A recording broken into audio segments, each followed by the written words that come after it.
राम भगवान नहीं है, राम पृथ्वी पर मनुष्य की अवधारणा है। संस्कृत में एक श्लोक आता है कि यो ध्रुवाणी परित्यज अधुर्वाणी नष्टमेव हि, ध्रुवाणी तस्य नश्यन्ति नष्टमेव हि। राम लाइट नहीं है, राम साइट है, राम दृष्टि है। तो गुरु जी कहते हैं कि अहम ब्रह्मास्मि, मैं ब्रह्म हूँ, मैं ईश्वर हूँ। तो शिष्य पूछता है कि आप अगर ईश्वर है तो मैं कौन हूँ?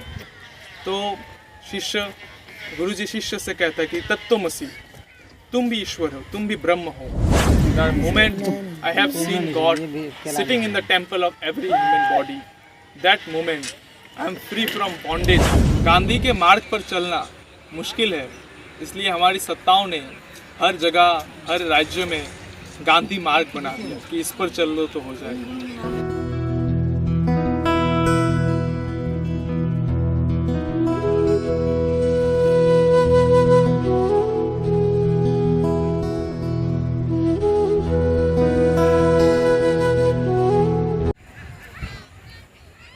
गोस्वामी जी कहते हैं कि मेरी भाषा में तो कुछ नहीं, इसमें बस राम का नाम है, इसलिए महत्वपूर्ण है। तो वैसे ही मेरे शब्दों में कुछ नहीं है, मेरे बातों में कुछ नहीं है, इसमें बस राम का नाम है, इसलिए ये महत्वपूर्ण है, इसलिए मिठास है, इसलिए शायद ये महत्वपूर्ण है। तो राम की यात्रा मनुष्यता की यात्रा। राम मनुष्यता की जितने भी सपने हैं मनुष्यता ने खुली आँख से जितने भी सपने देखे, उसमें सबसे सुंदर सपना है राम की यात्रा। राम, अगर कोई इंसान ये जानना चाहे कि मैं कौन हूँ, जीवन की यात्रा कैसी होनी चाहिए, जीवन में दुविधा है, तो वो राम को पढ़ ले। राम पृथ्वी पर मनुष्यता की अवधारणा है। राम ने हमें सिखाया कि हमारी यात्रा जो है वो मनुष्य से देवता बनने की यात्रा है, वो पशु से देवता बनने की यात्रा है। राम की यात्रा पशु से देवता बनने की यात्रा है। इसलिए स्वामी विवेकानंद ने बड़ा अच्छा कहा है कि अगर ईश्वर ने मनुष्य बनाए हैं तो मनुष्य भी अपनी साधना से ईश्वर बन सकते हैं। हम पशु से विकसित हुए हैं और हमें देवता बनना है, बीच में मनुष्यता खड़ी है। तो राम की यात्रा इसलिए है, और इसका सर्वश्रेष्ठ उदाहरण कि पशु से भगवान की, देवता की यात्रा का सबसे बड़ा उदाहरण है राम, सर्वश्रेष्ठ उदाहरण। अगर कोई भी इंसान राम के पद चिन्ह पर थोड़ा सा भी चल दे तो वो इंसान हर दुविधा से, हर दुख से विराट है, कि हर दुख से मुक्त है कि मैं दुखी हूँ, मैं ये हूँ, मैं वो हूँ, डिप्रेस्ड हूँ। राम की यात्रा से वो ये जान पाते हैं कि मैं दुखी हूँ। राम की यात्रा से अगर राम की यात्रा पढ़ लें तो वो सारे वितंडे से मुक्त हैं कि मैं दुखी हूँ, डिप्रेस्ड, जो आजकल के वर्ड है, डिप्रेशन, सैडनेस, एंजाइटी, ये जितने भी बड़े वर्ड हैं, राम ने इन सब का एंटीडोस है। राम इन सब का एंटीडोस है। राम की यात्रा, तो राम की यात्रा को ऐसे पढ़ना चाहिए। हमारे युवा राम को नहीं पढ़ते, गौतम को नहीं पढ़ते, हुजूर मोहम्मद साहब को नहीं पढ़ते, बुद्ध को नहीं पढ़ते। यही सबसे बड़ी प्रॉब्लम है कि हमारे जो युवा जनरेशन है, युवा पीढ़ी है, वो सबसे ज़्यादा डिप्रेस्ड है। राम की यात्रा मनुष्यता की अवधारणा है। राम पृथ्वी पर मनुष्यता की अवधारणा है। हमें सबसे पहली सीख राम से ये सीखनी चाहिए, धैर्य। सबसे बड़ा सीख है धैर्य, राम का धैर्य। आप हो सके तो जीवन में राम का धैर्य लाने की कोशिश कीजिए। राम का धैर्य कुछ ऐसा है कि राम जिस दिन युवराज बनने वाले थे राम को पता चला कि कल मेरा अभिषेक है, राज अभिषेक है, और राज अभिषेक के बाद राम पूरे विश्व के राजा होते, इस पृथ्वी के राजा होते राम। लेकिन जिस दिन उनका राज्य अभिषेक होता उसी दिन पिताजी उनको बुलाते हैं। तो राम जाते हैं और राम कहते, जी पिताजी बताइए क्या हुआ। राम को पिताजी कहते हैं कि तुम्हारा राज्य अभिषेक कुछ नहीं होगा, तुम अपनी पत्नी को लो, अपना सामान बांधो और निकलो, 14 साल के लिए वनवास में निकलो। तो राम तब कोई डिप्रेस में नहीं आते। राम राजा बनेंगे इसलिए सुखी भी नहीं है, वनवास जाएंगे इसलिए दुखी भी नहीं है। राम ये है, राम का धैर्य ये है। वो अपने पिताश्री को कहते हैं कि जो आज्ञा पिताश्री। राम उसी वक्त महल त्याग देते हैं और वन की तरफ निकल देते हैं अपनी पत्नी को लेकर, राम को लेकर। राम, सीता और लक्ष्मण वन की तरफ निकल देते हैं। तो राम की ये यात्रा है, राम का धैर्य है। और जाने से पहले राम को माता कौशल्या उनको बुलाती है और पूछती है कि जा रहे हो, तो कहते हाँ। तो वो माँ को ये नहीं कहती कि पिता ने मेरे साथ धोखा किया, मेरा आसन छीन लिया, मेरा ये छीन लिया, मेरा वो छीन लिया। डिप्रेशन में नहीं आता, कंप्लेन में नहीं रहता। राम माँ को कहती है, कौशल्या को कहती है, माँ कौशल्या को कहती है कि पिता देहि मोहे कानन राजू, कि पिता ने मुझे जंगल का राजा बनाया। पिता देहि मोहे कानन राजू, जहाँ सब हाथी मोर बर काजू, जहाँ मेरे लिए बड़े बड़े काम मेरी अपेक्षा कर रहे हैं, मुझे जाना पड़ेगा। राम का धैर्य है, ऐसा राम है, ऐसी राम की यात्रा है। राम की यात्रा कोई मेरे राम कोई माया भी नहीं है, वो कोई चमत्कार नहीं करते। राम ने साधारण मनुष्य की तरह अपना जीवन जिया, मनुष्यता की यात्रा को दिखाया। ये मनुष्यता की यात्रा होनी चाहिए, मनुष्यता की अवधारणा ये होनी चाहिए। राम ने ये दिखाया। दूसरी बड़ी बात, राम से हमें ये सीखनी चाहिए कि जो राम कहते हैं उस पर अटल है, जो सिद्धांत लेते हैं उस पर वो अंत तक राम उस पर अटल है। राम जब तक एक प्रण लेते हैं कि मैं ये करूँगा, तो उसका साथ वो अंत तक देते हैं। राम जो करते हैं, जो कहते हैं, वो करते हैं राम। संस्कृत में एक श्लोक आता है कि यो ध्रुवाणी परित्यज अधुर्वाणी नष्टमेव हि, ध्रुवाणी तस्य नश्यन्ति नष्टमेव हि। इसका अर्थ यह है कि जो निश्चित को छोड़कर अनिश्चित का आश्रय लेते हैं, उनका निश्चित तो नष्ट है ही, और अनिश्चित तो लगभग नष्ट के समान है। इसलिए जीवन में आप जो ठान लेते हैं, आप जो चिंता कर लेते हैं कि मैं ये करूँगा, मैं इस पथ पर चलूँगा, तो उसका साथ आप हमेशा दीजिए, अंत तक रहिए। जो निश्चित है उसका साथ आप हमेशा दीजिए। जो आपने ठान लिया है जीवन में, उसका आप साथ दीजिए हमेशा। एक बार ठान लीजिए कि क्या करना है जीवन में। राम पथ प्रदर्शक है, राम लाइट नहीं है, राम साइट है, राम दृष्टि है। मनुष्यता का जो अंधेरे आते हैं जीवन में, उसमें दृष्टि है। राम के जीवन में भी बहुत अंधेरे आए, राम के जीवन में बहुत बड़े अंधेरे आए। आप देखिए राम का जीवन, शुरू से लेकर अंत तक राम का जीवन देखिए, हमेशा विरोध है, अंधकार है। अगर हम साधारण मनुष्य के जीवन में भी जैसे अंधेरे हैं, राम के जीवन में भी ऐसे अंधेरे आए। राज्य अभिषेक होना था, पिताजी कहते हैं कि राज्य अभिषेक नहीं होगा। वन में गए, वन में पत्नी का हरण हो गया। हाँ, तो राम का जीवन अंधेरे से भरा है, लेकिन राम अपने धैर्य से, अपनी साधना से, राम ने खुद को श्री राम बना दिए। युवराज श्री राम, मर्यादा पुरुषोत्तम राम बन गए। अपनी साधना से उन्होंने अपने अंधकार को अपने जीवन का उजाला बना दिया।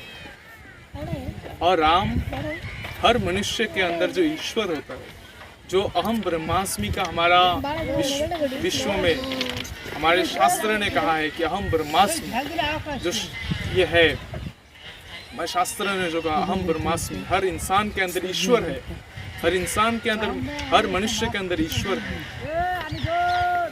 इसमें बड़ी एक कथा है कि एक बार एक शिष्य गुरु से पूछता है, गुरु शिष्य का संवाद है अहम ब्रह्मास्मि को लेकर। गुरु शिष्य का जो संवाद है वो कहता है, एक शिष्य अपने गुरु से पूछता है कि गुरुजी आप कौन हैं?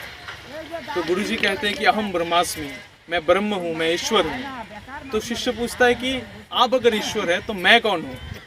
तो गुरुजी शिष्य से कहता है कि तत्त्वमसि, तुम भी ईश्वर हो, तुम भी ब्रह्म हो। तो शिष्य फिर से पूछता है कि अगर मैं ईश्वर हूँ, आप ईश्वर है, तो ये दुनिया कौन है? तो गुरुजी कहते हैं कि सर्वम जगदम खलु, कि पूरी दुनिया, ये पूरी पृथ्वी ईश्वर है। ऐसी हमारी चेतना है। हम हर मनुष्य के अंदर आप जब ईश्वर देखते हैं तब आप सारे वितंडे से मुक्त हैं। स्वामी विवेकानंद कहते हैं कि the moment I have seen God sitting in the temple of every human body, that moment I am free from bondage, everything that binds me that vanishes. कि जिस समय मैंने दूसरों के अंदर ईश्वर देखा, उस समय मैं हर वितंडे से मुक्त हूँ कि मैं हिंदू हूँ, कि मैं मुस्लिम हूँ, मैं सिख हूँ, मैं ईसाई हूँ। जिस समय मैंने दूसरों के अंदर ईश्वर देखा, राम दूसरों के अंदर ईश्वर देखते हैं, दूसरों का सम्मान करते हैं, आदर करते हैं। जब माँ सीता का हरण हुआ पंचवाटिका में, उनके पास ही पंचवाटिका के पास ही उनका मामा का घर था, राम के मामा का घर था, नैनीहाल था उनका। तो राम अगर चाहते तो अपने मामा से सैन्य बुला सकते थे कि मेरी बीवी खो गई है, मुझे सैन्य चाहिए। हाँ, राम किसी से भी मदद ले सकते थे, लेकिन राम ने कोई भी राजा से, कोई बड़े इंसान से मदद ना ली। राम ने किसका साथ दिया? राम ने साथ लिया दलितों का, जो समाज से जो वंचित छोटे लोगों का साथ दिया, वंचितों का साथ दिया। तो जो सोचते हैं कि मैं बड़े आदमी से मेरी पहचान होगी तो मेरा हर काम हो जाएगा, लेकिन नहीं। राम ने ये दिखाया कि जीवन में हर मनुष्य के अंदर ईश्वर है ही, उसके साथ हर मनुष्य के सम्मान आदर हर मनुष्य का करना चाहिए। सबके अंदर ईश्वर है। राम ने वंचितों को लेकर रावण को हराया। तो सबसे बड़ा उदाहरण आप क्या चाहते हैं? राम ने वंचितों को लेकर रावण को मारा। इसलिए राम को पढ़ना चाहिए। हम मनुष्य ने जो भी हमसे कुछ बड़ा करता है, मनुष्य रहकर राम ने कुछ अलग कर दिखाया, मनुष्य की अवधारणा दिखाई राम ने, तो हमने राम को पराया कर दिया, उसको मंदिर में बंद कर दिया और कहने लगे कि वो तो ईश्वर है, हमसे कहाँ हो पाएगा, हम तो ईश्वर नहीं, राम तो ईश्वर है। गांधी के मार्ग पर चलना मुश्किल है, इसलिए हमारी सत्ताओं ने हर जगह हर राज्य में गांधी मार्ग बना दिया कि इस पर चल लो तो हो जाएगा। तो हमने भी वैसा किया, राम को पराया कर दिया, राम को भगवान बना दिया। राम भगवान नहीं है, राम पृथ्वी पर मनुष्य की अवधारणा है कि मनुष्य को कैसा जीवन जीना चाहिए। राम वो दिखाता है। राम ने अपने जीवन में कभी भी किसी बात को लेकर एक्सक्यूज नहीं दिया, कोई बात को लेकर कंप्लेन नहीं की राम ने। हम करते हैं, हमें अगर बाहर जाना है तो हम कंप्लेन करते हैं कि अरे ऐसी बुरी जगह है, कैसे रह पाऊँगा। किसी के कोई ट्रांसफ़र हो जाता है जंगलों में तो कहते कि अरे वो तो जंगल है, कैसे रहा जाएगा, उसमें नेटवर्क नहीं है, प्रॉब्लम है, ये है वो है। राम बन गए तो बन गए। राम जब तक महलों में रहे तब तक युवराज श्री राम थे। जब वो महलों से निकलकर जंगलों की तरफ चल दिए तब मर्यादा पुरुषोत्तम श्री राम बन। आप जब तक खुद से बाहर नहीं आएंगे, घर से बाहर नहीं आएंगे, तब तक नहीं बन सकते। राम को घर से निकलना पड़ा, गौतम बुद्ध को निकलना पड़ा, महावीर को निकलना पड़ा, मोहम्मद हुजूर साहब को निकलना पड़ा। डॉक्टर कुंवर बेचा है हिंदी के बड़े मशहूर गीतकार, वो कहते हैं कि अंधेरे में जलने वाले हर दीपक को सत्कार मिला, अंधेरे में जलने वाले हर दीपक को सत्कार मिला, जो अपने से बाहर आया उसे सारा संसार मिला। आप जब अपने से बाहर आएंगे तभी आपको सारा संसार मिलेगा। राम जब तक महलों में रहे तब तक युवराज श्री राम थे। जब वो महलों से निकलकर जंगल की तरफ निकले तब वो मर्यादा पुरुषोत्तम राम है। हम कहते हैं ना, शांति किसको मिलती है? शांति किसके घर आई? शांति आई विदेह के घर। राजा जनक के घर शांति आई। सीता, शांति का प्रतीक सीता, विदेह। राजा जनक को विदेह कहा जाता है। विदेही जो देह से लेकर देह से बाहर है। राजा जनक को सीता तब मिली जब वो राज दरबार में बैठकर राज चर्चा कर रहे थे, तब नहीं मिली। महलों में जब बैठे थे तब नहीं मिली। जब वो भूमि पुत्र की तरह खेत में हल चला रहे थे तब उनको सीता प्राप्त हुई, तब उनको शांति मिली। गौतम बुद्ध, सिद्धार्थ गौतम जब घर में रहे, महलों में रहे, तब तक सिर्फ सिद्धार्थ गौतम थे। जब महलों से निकलकर बाहर आए तब उनको गौतम बुद्ध कहा गया, महावीर सब देखिए। इसलिए राम को, मीरा को, महावीर को, गौतम बुद्ध को, हुजूर मोहम्मद साहब को, ईसा मसीह को, दशम गुरुओं के पद पर अगर मनुष्य चलना शुरू कर दे, मनुष्य चलना प्रारंभ कर दे, तो ये दुनिया पहले से और भी ज़्यादा बेहतर हो जाएगी, हम और बेहतर जीने लगे। तो मेरी इस वीडियो के ज़रिए बस मैंने कोशिश की है कि राम पर कुछ बोलूँ। मैं बड़ा मन था बहुत दिनों से कि राम पर कभी कुछ बोलूँ, तो राम पर मेरी ये छोटी सी कोशिश थी कि राम का ख्याल, राम की सोच, राम की यात्रा का कुछ आप लोगों को साथ बता सकूं। तो ये वीडियो का यही उद्देश्य है कि राम को जानना, आप एक प्रयास कीजिए राम को जानने की, मानस पढ़ने की, राम को जानने की, राम की यात्रा जानने की, गौतम की यात्रा जानने की, बुद्ध की यात्रा जानने की। हम बहुत मॉडल ऑफ द स्टोरी पढ़ते हैं। हम नर्सरी में, केजी में बहुत पढ़ते थे कि हमारे नर्सरी में मैडम पूछती थी what is the model of the story. हम हमेशा बाहर की जो चीज़ें हैं उससे हम मॉडल ऑफ द स्टोरी ढूंढते हैं, लेकिन हमारे अपने जो है, हमारे भारत के जो है, हमारे अपने जो है, हम इनको नहीं पढ़ते। राम का मॉडल ऑफ द स्टोरी नहीं पढ़ते। राम की यात्रा हर पल मॉडल ऑफ द स्टोरी है। राम की यात्रा अगर आप ढूंढे, राम की यात्रा में हर एक पल मॉडल ऑफ द स्टोरी है। न जाने कितने अरबों इंसानों को राम हर दिन अंधकार में उजाला दिखाता है। मैं पहले ही कहा था, अब भी कह रहा हूँ, राम लाइट नहीं है, राम साइट है। राम दृष्टि है और दृष्टा भी। राम सृष्टि है और सृष्टा भी। राम की यात्रा है ये। तो यही है राम की यात्रा। आप सबने, सबके लिए अलग अलग है राम, सबके अलग अलग है राम। सीता के अलग राम है, लक्ष्मण के अलग राम है, कैकेयी के अलग राम है, अहिल्या के अलग राम है, हनुमान के अलग राम है। तो आप अपना अपना राम ढूंढने की कोशिश कीजिए, लेकिन एक बात याद रखिए, सबके अपने हैं राम। और मनुष्यता की आँख के, सबसे खुली आँख के, मनुष्यता ने खुली आँख से जितने भी सपने देखे, सबसे सुंदर सपने हैं राम। तो राम को पढ़ना बहुत ही आवश्यक है। राम की यात्रा को पढ़ना, राम को पढ़ना, राम को जानना, यही है राम की यात्रा। हेलो, वीडियो एंड तक देखने के लिए बहुत बहुत शुक्रिया आपका। और अगर वीडियो में कुछ पसंद आया हो तो आप नीचे कमेंट में ज़रूर बता सकते हैं। और सबसे इम्पॉर्टेंट बात कि इस टफ टाइम में आप घर में रहें, अपना ख्याल रखें और अपने आसपास के लोगों का भी ख्याल रखें। और ये लड़ाई हम जल्दी जीतेंगे, बस आप थोड़ा सा धैर्य रखिए। We shall overcome someday. And जल्दी से जल्दी वैक्सीन लीजिए, get vaccinated soon and stay safe at home. Thank you so much for watching.